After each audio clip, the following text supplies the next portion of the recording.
the first king of Israel. Many years later, God chose the prophet Samuel to lead the Israelites. Samuel was a fair leader. He loved God and he loved the honest way of life of this people. But the Israelites wanted a king, as the other nations had. Even though Samuel told them that a king might not treat them well, the people insisted.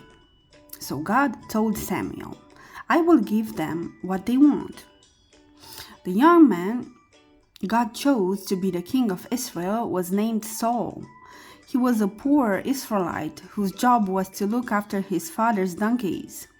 He had no idea that he was God's chosen king, but Samuel reassured him and told him to trust in God. In the beginning, Saul was a good ruler, but sadly that did not last. He soon became proud and thought less about God and more about himself.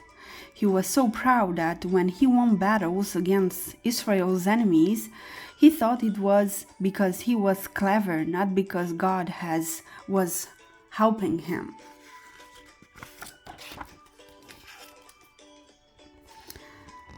In the middle of one battle, Saul ordered that none of his soldiers should eat until they had won the fight. Anyone who ate would be killed, he said. But Saul's son, Jonathan, didn't hear the order. He was leading a group of soldiers on the battlefield, and none of them had eaten anything all day.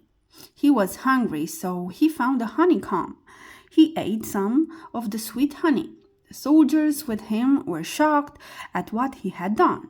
Didn't you hear the king's command? They asked. Anyone who eats before the battle is over must be put to death. When proud Saul found out that Jonathan has disobeyed him, he would not go back on his word, even to save his own son's life. It was only when the Israelite people stood up to Saul that Jonathan's life was spared. Even after this, Saul did not change his ways. He did exactly what he wanted, disobeyed God, and would not listen to Samuel. He won more victories not for God, but to satisfy his own pride and greed. At last, God decided to find a new king to replace Saul.